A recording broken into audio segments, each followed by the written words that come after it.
नमस्कार साथियों।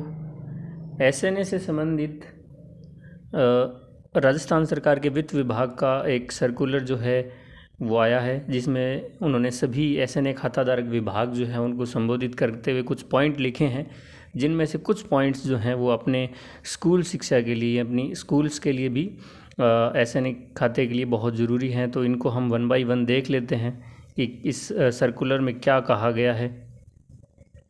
सबसे पहले देखिए, ये बोला गया है कि ये पॉइंट हालांकि वैसे अपने लिए लागू नहीं है। पहला पॉइंट, सिंगल नोडल बैंक खाते में अर्जित केंद्रीयांश ब्याज राशि को भारत सरकार के बजट मद तथा राज्यांश राशि को राज्य सरकार के बजट मद में जमा कराना। तो ये अपने यहाँ पे स्कूल के लिए लागू नहीं है, क्योंकि अपने पास पैसा है ही नहीं। सारा का सारा पैसा जो है वो जयपुर के अकाउंट में है, तो ये अपने लिए लागू नहीं है। सेकेंड वाला जो पॉइंट है वो देखिए कि अधीनस्थ आईएएस को यानी इम्प्लीमेंटेंट जो एजेंसी है उनको आवंटित लिमिट राशि का उपयोग 31/3/2023 तक या उससे पहले करना है। तो 31/3 तक ही करना है, उसके बाद आपको पता है कि लैप्स हो जाएगा बजट।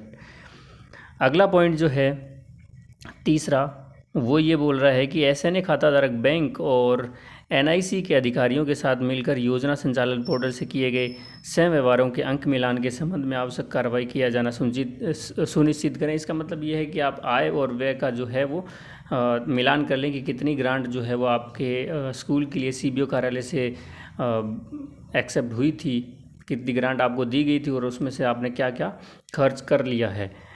अगला जो 4 नंबर पॉइंट है वो देखिए कि योजना संचालन पोर्टल पर प्रदर्शित व्यय एवं रिलीज राशि का अंक मिलान पीएमएफएस पोर्टल रिपोर्ट से करें तथा अंतर राशि की सूचना जो है वो एनआईसी को उपलब्ध कराते हुए रिकैंसिलेशन की कार्रवाई किया जाना सुनिश्चित करें।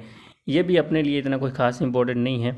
अगला जो देखते हैं, अधीनस्थ आईएएस को निर्देश प्रदान करावें कि वित्तीय वर्ष के अंतिम दिवसों में कार्यभार की अधिकता को मद्देनजर रखते हुए योजना अंतर्गत लंबित दायित्वों का भुगतान दिनांक 25/3/2023 तक किया जाना सुनिश्चित करें। इसका मतलब ये है कि 25 के बाद वर्कलोड बढ़ जाएगा, तो आपके जितने भी पेंडिंग वर्क हैं, जितने पेंडिंग बिल जो हैं उनको 25/3 यानी 25 मार्च तक क्लियर करवा लें, तो ये ज़्यादा सही रहेगा। ये निर्देश जो है वो इसमें प्रदान किए गए हैं। अगला जो पॉइंट है 6 नंबर की, जिन वेंडर्स बेनिफिशियरी को इस माह 2023 को भुगतान करना है आपको, उनको जो है वो पहले ही वेंडर या बेनिफिशियरी बना लें, क्योंकि लास्ट के टाइम पे हो सकता है कि उनके पीएमएफएस कोड जारी होने में टाइम लग जाए और आपका बिल जो है वो बनाने में दिक्कत आए बाद में। तो उनको पहले ही आप वेंडर और बेनिफिशियरी बना लें, ताकि जैसे ही उनका बिल बने तुरंत आप उनको भुगतान कर सकें। ठीक है, यही इस पॉइंट में लिखा गया है। अगला हम देखेंगे 7 नंबर जो पॉइंट है वो ये बोल रहा है कि वेंडर्स और लाभार्थी कार्मिकों को किए गए भुगतान में से की गई आयकर, जीएसटी और टीडीएस कटौती तथा राज्य टैक्स के से संबंधित कटौतियों को दिनांक 31 मार्च 2023 से पूर्व जमा कराना है। अगर आपने किसी भी वेंडर को भुगतान किया और उसमें से आपने अगर जीएसटी की कटौती करी है या टीडीएस काटा है, तो उसका आप चालान के थ्रू 31 मार्च से पहले बैंक में उसको सबमिट करवा दें। ठीक है, उसके बाद नहीं होगा, उस आप 31 मार्च से पहले इसको जमा करवा दें।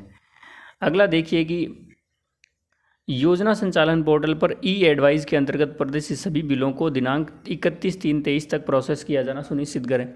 आप जो है वो बिल बनाएं तो एसएनए पोर्टल पे साथ साथ कभी कभार जो है वो बेनिफिशियरी वाइज रिजेक्टेड लिस्ट और इन चीज़ों को चेक करते रहें, ताकि आपको पता चल जाए कि कहाँ पे किस बेनिफिशियरी का या वेंडर का जो है वो बिल रिजेक्ट हो गया है। क्योंकि ट्रांसपोर्ट वाउचर वगैरह में ये सबसे ज़्यादा समस्या आती है कि हम चेक नहीं करते हैं और एक साथ 20-30 बच्चों का ट्रांसपोर्ट वाउचर का बिल बनाते हैं, तो उसमें हो सकता है कि एक बच्चे का बिल जो है वो रिजेक्ट हो गया हो किसी कारण से, कोई भी कारण से अगर रिजेक्ट हो गया हो, तो आप बार बार जो है उसको चेक करते रहें।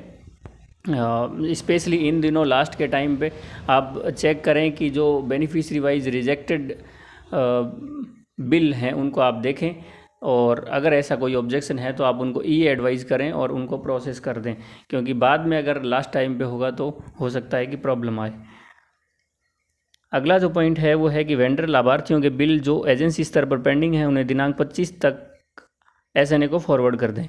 यानी जो भी आपके बिल पेंडिंग है उनको 25 तारीख तक फॉरवर्ड कर दें SNA को। यानी आपने बिल बना दिया है, फॉरवर्ड कर दिया है, लेकिन एजेंसी लेवल पे पेंडिंग है, यानी सॉफ्ट कॉपी जनरेट नहीं करी है, तो आप 25 तारीख से पहले सॉफ्ट कॉपी जनरेट करके और सारे बिल बना दें। SNA खाताधारक विभाग SNA पेमेंट फाइलों की मॉनिटरिंग संबंधित बैंक से समन्वय करते हुए भुगतान करवाया जाना सुनिश्चित करें। बैंक स्तर पर पेंडिंग ई पेमेंट फाइल की सूचना मेल से बैंक को उपलब्ध कराएं। ठीक है, तो ये विभाग के लिए है। और अगर कोई और दिक्कत आ रही है इससे संबंधित, तो आप मेल के थ्रू जो है वो SNA विभाग को लिख सकते हैं, अगर इस तरह से संबंधित कोई और समस्याएं आपको आ रही है। योजना संचालन पोर्टल से लाभार्थियों, वेंडर के बिलों की संख्या, ई पेमेंट फाइलों की संख्या को नियंत्रित करते हुए IAS को एक बिल के अंतर मल्टीपल वेंडर बेनिफिशियरी के बिल बनाए जाने से संबंध में IAS को निर्देश प्रदान किए जाएं।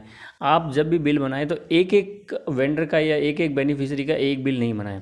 इस पॉइंट में यही कहा गया है कि इससे क्या होता है कि फ़ाइलों की संख्या बढ़ जाती है, जिसको मेंटेन करना काफ़ी मुश्किल होता है। तो आप एक ही बिल के अंदर आपके काफ़ी सारे जितने वेंडर बन रहे हैं या बेनिफिशियरी बन रहे हैं, आप उनको शामिल कर सकते हैं। यानी एक ही बिल में मल्टीपल वेंडर्स को आप शामिल करें ताकि फ़ाइलों की संख्या कम हो, जिससे उनको मेंटेन करना बैंक के लिए भी आसान हो और अपने लिए भी आसान हो। ये सारे पॉइंट्स जो है वो आपको बताए गए हैं। तो इसमें से एक कंक्लूज़न यही निकल के आता है कि आप 25 मार्च 2023 तक सारे बिलों को क्लियर कर दें, और 25 के बाद आप कोई मतलब बहुत अर्जेंट बिल हो वही रखें, उससे पहले आप सबको क्लियर कर दें। और साथ ही साथ एडवाइस चेक करते रहें, बेनिफिशियरी वाइज रिजेक्टेड लिस्ट जो है वो चेक करते रहें। अगर वहाँ पे कोई भी बिल आता है तो तुरंत उसको एडवाइस करते हुए प्रोसेस कर दें।